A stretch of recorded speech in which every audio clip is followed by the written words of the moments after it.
À l'occasion du trentenaire de l'Académie régionale des sciences et techniques de la mer, la première dame de Côte d'Ivoire, Dominique Ouattara, a célébré les jeunes filles membres de la promotion sortante 2016-2017. Elle a également fait don d'une ambulance au centre médico-chirurgical Hyperbare de l'école. Quels sont les enjeux de l'économie bleue dans le développement des pays du Golfe de Guinée?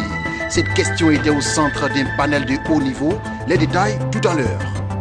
Le 13 novembre prochain viendra la 3e édition de la Journée nationale du partenariat État-secteur privé. Cette rencontre se tiendra autour du thème « Encadrement du secteur informel, source de croissance et de compétitivité de l'économie ivoirienne ». Mesdames et messieurs, bonsoir et merci de suivre les informations sur Business 24 Africa. Les femmes à l'honneur à la faveur de la célébration du trentenaire de l'Académie régionale des sciences et techniques de la... Les jeunes filles membres de la promotion sortante 2016-2017 ont été célébrées par la première dame de Côte d'Ivoire, Dominique Ouattara, qui a profité de l'occasion pour faire plusieurs dons, dont une ambulance au centre médico-chirurgical Hyperbare de l'école. Jérémy Aoré et Marie Seri pour le reportage. Honneur militaire, revue des troupes, série d'allocutions, remise officielle d'une ambulance et des matériels informatiques et médicaux, des présents aux meilleurs élèves, lancement d'une séance de vaccination. Voilà les temps forts de cette journée de mercredi dans le cadre des festivités marquant le trentenaire de l'Académie régionale des sciences et techniques de la mer, ARSTM. Un événement rehaussé par la présence de la première dame venue célébrer l'excellence du genre dans cette institution de formation maritime, portuaire et industrielle. Toute chose qui mérite la reconnaissance des apprenants. Cette année, l'établissement compte 109 filles parmi ses élèves. Les meilleures d'entre elles vont être récompensées par des prix d'excellence, tout comme nos garçons qui ont travaillé brillamment. Nous pouvons tous les applaudir bien fort. Mes chers élèves, je voudrais vous transmettre les félicitations de votre papa, le président Alassane Ouattara, qui m'a chargé de vous embrasser très chaleureusement. Quant à moi, je voudrais vous dire que je suis particulièrement fière de vous. Je vous encourage à persévérer dans la voie que vous avez prise et à exceller dans tout ce que vous entreprendrez tout au long de votre vie. Le métier de la mer que chacun de vous a choisi est un métier noble et passionnant qui vous amènera à découvrir le monde et à réaliser vos rêves. Je voudrais donc vous inviter à le pratiquer avec beaucoup de conviction et de motivation. Elles sont 109 filles sur les 612 élèves qui constituent l'effectif total de l'Académie régionale des sciences et techniques de la mer. Au nombre de celles-ci figure Kayo Natua Grace Mireille. Avec plus de 15 de moyenne, elle s'octroie le super prix de la première dame Dominique Ouattara. J'ai reçu le super prix des mains de la première dame que je tiens à remercier au passage, ainsi que son époux, son Excellence M. Alassane Ouattara. C'est un sentiment de joie qui m'anime et je remercie aussi au passage mes professeurs, parents et Dieu Tout-Puissant qui m'ont permis d'avoir ce prix. À la sortie de cette école, j'espère trouver du travail et aller de l'avant afin de participer à l'avancement de notre pays, la Côte d'Ivoire. La première dame a fait plusieurs dons en espèces et en nature d'une valeur de plus de 25 millions de francs en dehors d'une ambulance déjà remise et qui a déjà sauvé des vies humaines. Un défilé de 5 sessions des élèves de l'école a mis fin à cette manifestation. 90% des importations et exportations africaines transitent par la mer, faisant de l'eau un facteur économique important pour le continent. À Abidjan, ce sujet était au centre d'un panel de haut niveau autour du thème « Les enjeux de l'économie bleue dans le développement des pays du Golfe de Guinée. Gouvernance maritime, enjeux des ressources halieutiques, appui logistique, sécurité et sûreté maritime ». Les panélistes ont présenté l'économie bleue comme l'avenir économique de l'Afrique. Lawani Babatunde. L'avenir de l'Afrique se trouve dans le développement des activités liées à la mer. Voici la conviction partagée au cours de ce panel de haut niveau qui avait pour thème « Enjeu de l'économie bleue dans le développement des États du Golfe de Guinée, c'est que 90% des importations et des exportations africaines transitent par les mers et les opportunités halieutiques. Les enjeux, c'est que d'abord au niveau de la sécurité alimentaire, au niveau de l'économie des États, parce que vous avez des États dont le PIB dépend de ces richesses et vous avez des pays dont 10 à 20% des produits exportés proviennent de la pêche. Opportunité des ressources halieutiques, mais aussi défis logistiques. Car pour les panélistes, une chose est sûre, la mer est le prolongement de la terre. Tout ce que vous achetez, tout ce que la Côte d'Ivoire exporte, s'il n'y a pas les entrepôts, la capacité d'empoter les conteneurs, la capacité de transporter la marchandise jusqu'au port, de le charger dans les bateaux, ces produits-là, vous ne pourrez pas les avoir et si vous ne les exportez pas, ils vont pourrir. Et donc, on va freiner l'économie. Donc, il faut que la logistique aille aussi vite que le développement de l'économie, voire ait un petit peu d'avance pour pouvoir justement être un acteur majeur du développement économique. Si tous s'accordent sur les opportunités encore inexploitées du Golfe de Guinée, le problème de gouvernance de l'économie bleue, lui, continue de faire débat. Les instruments ont été, ont été adoptés par la plupart des États. Le cadre juridique est en train d'évoluer, mais il s'agit pour la plupart du temps de la mise en œuvre réelle sur le terrain. C'est-à-dire que concrètement aujourd'hui, la plupart des instruments ne sont pas opérationnels. La gouvernance des océans en Afrique et particulièrement dans le golfe de Guinée se trouve dans une situation de crise. Et face à cette situation de crise, nous estimons qu'on peut transformer cette situation de crise en situation d'opportunité en appliquant les principes de l'économie bleue dans les différents secteurs qui sont donc la pêche et l'aquaculture, le tourisme et le développement immobilier de standing, les activités de transport et des infrastructures portuaires, et puis aussi tout ce qui concerne les questions énergétiques. Autre sujet d'actualité qui a cristallisé les attentions au cours de ce panel de haut niveau, celui portant sur la sûreté et la sécurité maritime. Il y a d'abord la piraterie. L'année dernière, on était à 55 cas de piraterie et de vols à main armée. Et l'année d'avant, c'était 35 cas.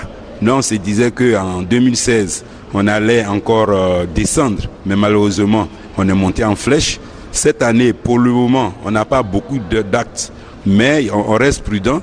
On attend jusqu'à la fin de l'année pour voir ce qui peut être. Mais il n'y a pas que la piraterie, le vol à main armée. Il y a aussi quelque chose qui est très important qu'on appelle la pêche illicite, non déclarée et non réglementée qu'on appelle la pêche INN. C'est d'autant plus important que le poisson nourrit beaucoup de monde, non seulement en Afrique de l'Ouest, mais nous sommes en Côte d'Ivoire et aussi en Côte d'Ivoire. Donc la pêche illicite, malheureusement, elle est faite non seulement par les étrangers, mais aussi par les nationaux. Ajoutons que ce panel de haut niveau sur les enjeux de l'économie bleue s'est tenu dans le cadre des festivités des 30 ans de l'Académie régionale des sciences et techniques de la mer. Ajoutons que ce panel sur les enjeux de l'économie bleue dans le développement des pays du Golfe de Guinée a été rehaussé par la présence des professionnels du secteur ainsi que des personnalités politiques régionales. On les écoute. C'est une grande richesse que nous avons, mais parfois nous tournons donc le dos à ces richesses-là et nous n'allons y chercher que le poisson et souvent qui est très très mal fait d'ailleurs. Donc il est important que s'appuyant sur l'académie et de l'institut qui est logé aussi à l'académie, donc nous puissions de temps en temps mener des réflexions. La Guinée a été longtemps appelée château d'eau de l'Afrique de l'Ouest à cause, n'est-ce pas, de ces cours d'eau qui arrosent ce pays. Entendre parler de l'économie bleue aujourd'hui, on ne peut que s'en réjouir. Donc la Guinée a tout intérêt de mettre tout son poids pour que ce concept original là, que nous parlons aujourd'hui se développe. Le ministre, dans son discours, il a dit qu'on a été absent lors de la révolution industrielle. Il ne faut pas, ce serait un tort pour nous qu'on ne participe pas, n'est-ce pas, au développement de ce concept-là d'économie bleue. En ce qui concerne le Gabon, nous sommes quand même en train de beaucoup participer. Au niveau portuaire, nous venons de mettre en place un nouveau port minéralier, un nouveau port commercial. Aujourd'hui, la mer est utilisée comme un objet de convoitise. Il y a tellement de problèmes de sécurité, de sûreté, mais la mer devrait être, comme on dit toujours, elle est nourricière. Et elle devrait être un véritable vecteur de développement. Et je rappelle seulement que le président Félix Houphouët-Boigny avait toujours dit la voie de la libération économique passe par la mer. Et le président Denis Sassou Nguesso, qui a porté la stratégie, estime que la mer doit continuer à nourrir et ne doit pas être le lieu des conflits. La voie de notre libération économique passe par la mer. Mais ça ne date pas de 1975.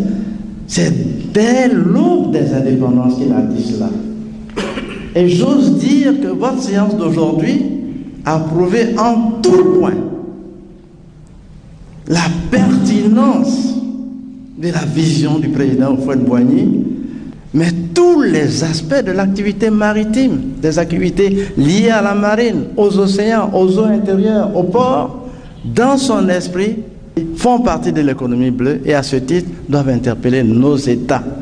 La cérémonie de lancement de la 3e édition de la Journée nationale du partenariat État-secteur privé a eu lieu ce mardi au Novotel Hôtel à Abidjan. Prévue pour le 13 novembre prochain, cette 3e édition est placée sous le thème « Encadrement du secteur informel, source de croissance et de compétitivité pour l'économie ivoirienne ». Sandrine Bamba et Lignon Gilbert. La 3e édition de la Journée nationale du partenariat JNP 2017 aura lieu le 13 novembre prochain au Sofitel Hôtel Ivoire à Abidjan. L'objectif de la présente cérémonie est d'informer les parties prenantes du dialogue public-privé de l'organisation de la JNP 2017 en vue de favoriser leur mobilisation et leur implication pour sa réalisation. La JNP 2017 portera sur le thème « Encadrement du secteur informel, source de croissance et de compétitivité de notre économie ». Un choix qui repose sur la nécessité du cheminement de la Côte d'Ivoire vers l'émergence en fédérant les initiatives de l'État, du secteur privé et des partenaires techniques et financiers en vue de réduire la part de l'informel dans l'économie pour une amélioration des finances publiques nécessaires à la réalisation des investissements productifs et pour la compétitivité du tissu d'entreprise. Nous avons souhaité, avec l'appui de certains partenaires techniques de la Côte d'Ivoire, qu'on puisse cette année s'arrêter pour regarder le problème de l'informel. Nous choisissons nos problématiques par rapport à ce qui lie les deux parties. Ce qui lie les deux parties, c'est le problème des taxes. Et le problème des taxes part du fait qu'il n'y a pas suffisamment de personnes pour payer les taxes. Si nous augmentons le nombre, je pense qu'on va payer moins et chacun va se sentir mieux. Voilà pourquoi cette année, nous avons décidé de regarder ensemble le problème de l'informel. Et puis ensemble, on va essayer de comprendre pourquoi nos opérateurs économiques qui sont dans l'informel ont peur de faire le pas. Qu'est-ce qui les effraie? La JNP, qui s'inscrit dans le cadre des activités du comité de concertation État-secteur privé, va enregistrer plusieurs activités. Il s'agit notamment de la conférence inaugurale, de panels de haut niveau, des awards du partenariat et des rencontres B2G. Outre ces activités, une innovation majeure est annoncée, les Side Events. Cette dernière va offrir aux entreprises informelles un temps d'échange avec les structures publiques et privées concernées par le processus de formalisation. Au chapitre des informations en bref et en images, rendons-nous en Égypte où lors d'une visite à Chérif Ismaïl, le Premier ministre égyptien, Claudio Descalzi, le PDG d'Eni, a rassuré que le champ gazier Zohr entrera en service en décembre prochain comme prévu, indiquant qu'il a atteint un niveau de développement de 80%. La rencontre était d'ailleurs principalement axée sur l'avenir du domaine offshore et de son impact sur l'économie locale, précise Natural Gas World, découvert en août 2015 avec un potentiel de 850 milliards de mètres cubes. C'est à l'échelle globale l'un des rares projets ayant fait l'objet d'un développement aussi rapide. Fin de ce temps d'information. Merci de nous avoir suivis.